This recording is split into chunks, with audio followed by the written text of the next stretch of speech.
Okay, just want to do a video here to show you how to replace these cartridges. This is a RainFresh water filtration system. So before you begin, the first thing that you want to do, and most of them will probably have this, I would hope they do anyway, it's just a small shutoff valve. I'll zoom in there for you. That's what it'll look like. So what you want to do first, you're going to have to go under your sink. It's probably located there, and you want to turn it clockwise and be gentle with it.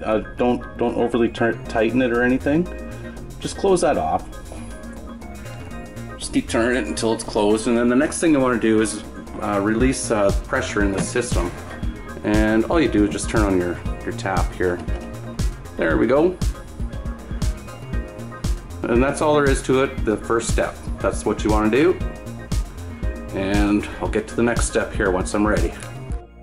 Alright, so now the water's off, as we did in the first segment there. Now to get these off, I'm telling you, sometimes these things, this one I loosened, but once you loosen them, oh, let me get this lined up. I have a towel down below too. I have a towel in there.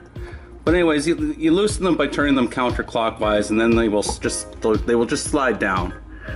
And there you have it. We'll just leave that in there.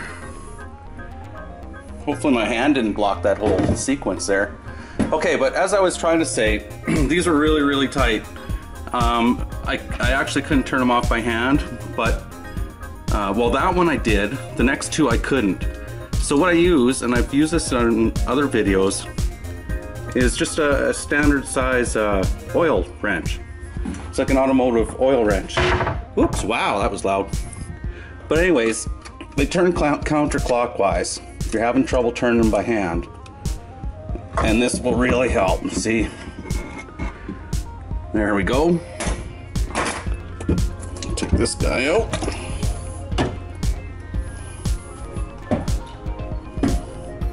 And our final one here. Again, this one was so tight I couldn't get it off by hand.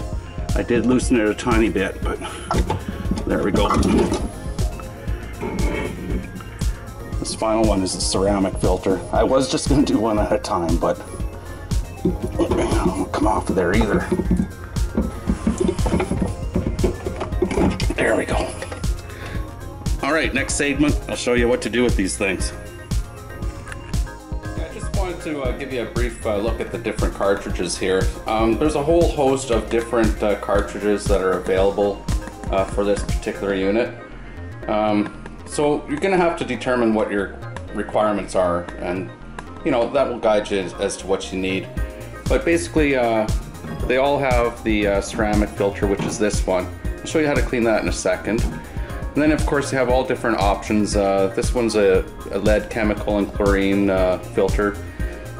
It's sort of my choice. I'm on a well. I live sort of near farmland and that, so you get some chemicals seeping into the ground. And then this time I just opted for just a standard sediment filter. They're both a very fine, I think they're, what is it, 1 micron. So anyways, this is what I chose, and I mean, it's up to you what you're going to need, but when you put them in the colored ends, they have colored ends on them, that goes up. And if they don't for some reason, I mean, you want the end that opens up into the canister thing there, or the cartridge, because the other end is blocked off, so you want to use the open end. But anyways, that's a brief explanation, and I'll show you how to clean this ceramic filter, which is replaceable. It's replaceable and reusable, so I have never replaced my ceramic filter cartridge. I just clean it, and that's all you really should need to do. It'd be rare to actually have to replace this. Okay. Alright, I'll just go through real quick how to clean this ceramic filter. One thing that's most important when you're working with your water system now and it's wide open to the air and who knows what else, make sure everything is clean. Like, I know my sink looks dirty, but that's actually just some powder. I bleached it all out with some Comet or whatever, some cleaner, and each canister, I'm only going to show you the one here, but each canister I put about a ½ ounce of bleach in there, or maybe an ounce, shot glass, and just fill it up with water, let that sit for 5 minutes. So do that to each one of these, and then clean them out with a clean sponge. Don't use anything abrasive on this plastic thing. On the canister itself, you don't want to scratch it up. And then when it comes to the ceramic filter though, the other ones of course you just throw them out, they replace them, but this one you have to clean it. And it does come, originally it came with a little scrubbing mesh screen thing, but I don't know where that is, so I just got myself a good scouring type material here. It's pretty rough, probably kind of like steel wool. Not that I would use steel wool on here, but and all you do is just give it a rub down, go all the way around, and it just cleans off any built up grime and dirt. So I'll continue on with that, and then I'll rinse it off really good. I'll hand sponge out, soft sponge on the inside of that, and I'll put this together and put it on there right away so it's not sitting out in the open. Okay. Alright, I'll show you how to put one of these on, just in the interest of time. I don't think you need to see me put every one of them on.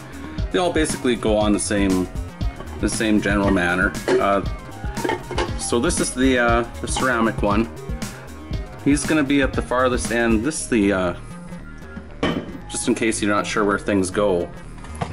When the water comes through the system, comes up through that line, this is where the little valve is there, comes up, and it ends up on this end. So the ceramic filter goes in the very farthest away slot from where the water initially comes into the system, just in case you're wondering where things go. So pretty easy. Put it up there, line it up, and he'll just fit up in there. There we go. A little bit of a snap in. And here's my cleaned out. I rinsed out really good. I bleached it, rinsed this out, and slide that on. Taking it off was counterclockwise, putting it on clockwise. There we go. They're actually pretty easy to get back on there. So just go through the same sequence with the other ones. The other ones are actually much easier to do. So, all right, I'll be back. Okay, as you can see, I have it all together, and I know this is going to be hard to see, and I don't know if this really matters as long as they screw on nice. Get your canisters on there, and there are little marks. There's a mark on the blue one, and there's a little mark up on the white cap here. And in theory, when you turn it on, those two should line up. But I don't know if that really matters. I know I haven't always had them lined up. Never had trouble.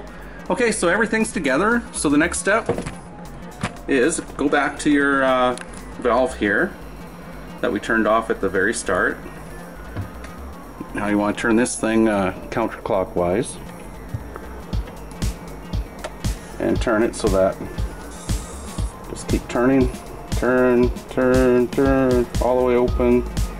And again, when you get to the end, when it's all the way open, just be gentle. Don't overly open that valve either. You want to be nice to that one there.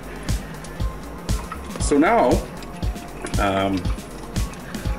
it's going to start filling up with some water, and what you want to do is come on up so you can see the water is starting to fill up into the canisters. You want to come up here and turn on your tap. Just turn it on a little bit so you're going to have air and stuff.